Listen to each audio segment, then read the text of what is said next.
Iran के लिए खुशखबरी और ट्रंप के लिए बुरी खबर है। इजराइल और अमेरिका के खिलाफ युद्ध में ईरान अब अकेला नहीं है। यमन के हूती विद्रोही अब खुलकर इस जंग में उतर चुके हैं। हूतियों ने ईरान के पक्ष में आते हुए दुनिया के घमंडी चौधरी के खिलाफ ऐलान जंग कर दिया है। यमन की राजधानी सना की सड़कों पर हथियार लहराते हजारों हूती समर्थक ईरान और लेबनान के समर्थन में नारे और उसी रात इजराइल की ओर दागी गई बैलिस्टिक मिसाइलें। ये महज शुरुआत है। आज वीडियो में हम जानेंगे कौन है यमन के हूती, ईरान युद्ध में हूती समूह का आना कितना खतरनाक है, ईरान के साथ हूतियों के आने से ट्रंप नेतन्याहू की मुश्किलें बढ़ेंगी। नमस्ते, नवभारत टाइम्स आप देख रहे हैं, आपके साथ मैं दिव्यांशु राठौर। ईरान युद्ध में नए जंगी लड़ाकों की एंट्री हो चुकी है।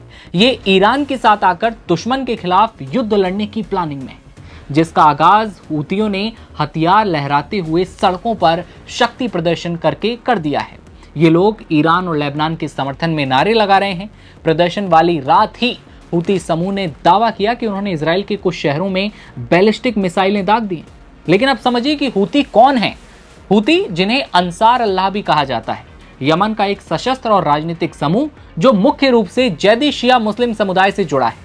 1990 के दशक में उभरा था। शुरुआत में ये एक धार्मिक, सामाजिक और आंदोलन था, लेकिन समय के साथ ताकतवर सैन्य संगठन ये बनता चला गया। 2014-2015 में हूती ने राजधानी सना पर कब्जा किया और तब से वे यमन के बड़े हिस्से पर कंट्रोल करके बैठे हुए हैं।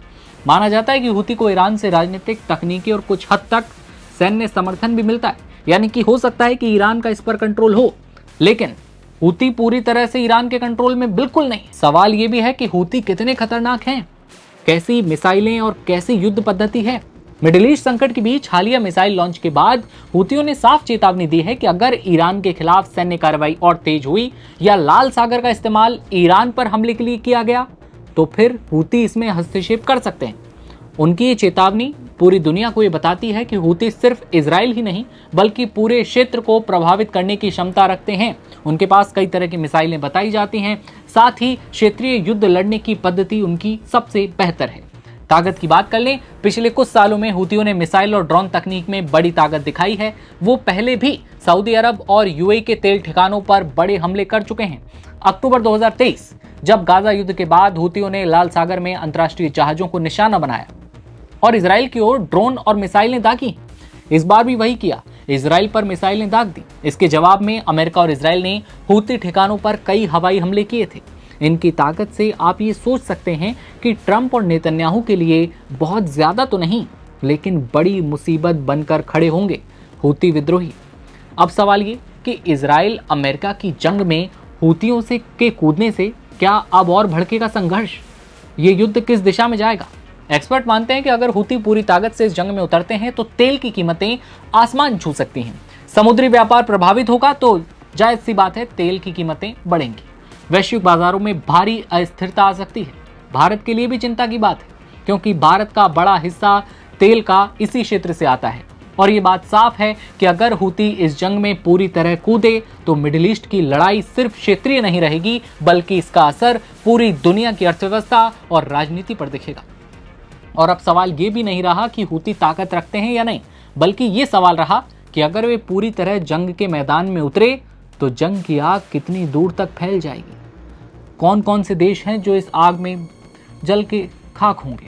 अब इतना समझ लिया है तो अब समझिए कि लाल सागर में हूती क्यों अहम है। बाब अल मंदेब जल डबरूबंद लाल सागर को अदन की खाड़ी और आगे हिंद महासागर से जोड़ता है। ये दुनिया के सबसे महत्वपूर्ण समुद्री व्यापार मार्गों में से एक है, जहां से बड़ी मात्रा में तेल और माल ढुलाई होती है।